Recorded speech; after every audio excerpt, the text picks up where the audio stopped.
नमस्कार साथी, कैसे हैं आप लोग। आशा करता हूँ बहुत अच्छे होंगे और अपनी तैयारी को बहुत ही अच्छे तरीके से कर रहे होंगे। एक बार फिर से आपके सामने त्रिकोणमिति का बेहतरीन सा कंसेप्ट लेकर के आए हैं। कंसेप्ट इस प्रकार है कि हमको एक त्रिभुज दिया हुआ है और हमको उसके परिवृत्त की त्रिज्या निकालनी है।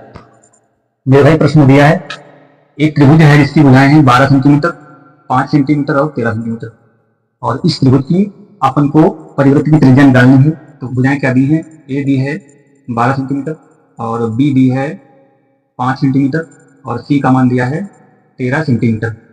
मेरे भाई अपन को परिवृत्त की त्रिज्या निकालनी है, तो ये क्या होती है, कैपिटल आर बराबर ए इंटू बी इंटू सी अपान 4 डेल्टा।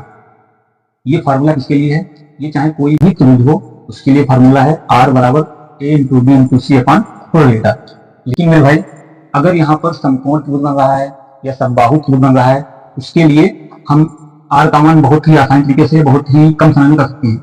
तो मेरे भाई यहाँ पे क्या बन रहा है, अगर हम भुजाओं को देखें, भुजाओं का अनुपात क्या है, 12, 5 और 13 का है।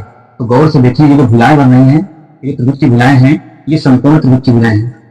इसकी भुजाएं हैं तो आप कहोगे समकोण त्रिभुज की भुजाएं हैं। अगर ये समकोण त्रिभुज की भुजाएं हैं तो हम इस प्रश्न का आंसर बहुत ही आसान तरीके से कर सकते हैं। सबसे पहले इसको हम मेथड से करेंगे, उसके बाद में ट्रिक से करेंगे। तो यहाँ से ये डेल्टा क्या होता है, डेल्टा का मान होता है त्रिभुज का क्षेत्रफल। त्रिभुज यहाँ पे बन रहा है समकोण त्रिभुज। समकोण त्रिभुज का फार्मूला होता है त्रिभुज का क्षेत्रफल का 1/2 और आधार गुणे ऊंचाई। ये मेरे भाई आशा करता हूँ सबको पता है। तो यहाँ से 1/2 आधार कितना है, आधार किसी को मान लें, आधार अगर हम 12 को मान लें तो यहाँ से 12 आधार हो गया। तो लंब क्या होगा, सॉरी ऊंचाई क्या होगी, ऊंचाई हमारी 5 होगी। तो यहाँ से 5, 2 से काटेंगे 6 को, 2 से काटेंगे 12 को 6 बार, तो यहाँ से आएगा 6 पंचे 30, यानी डेल्टा का मान आया, डेल्टा का मान है 30। अब हमको आर का मान फाइंड आउट करना है। आर बराबर क्या है, ए इंटू बी इंटू सी।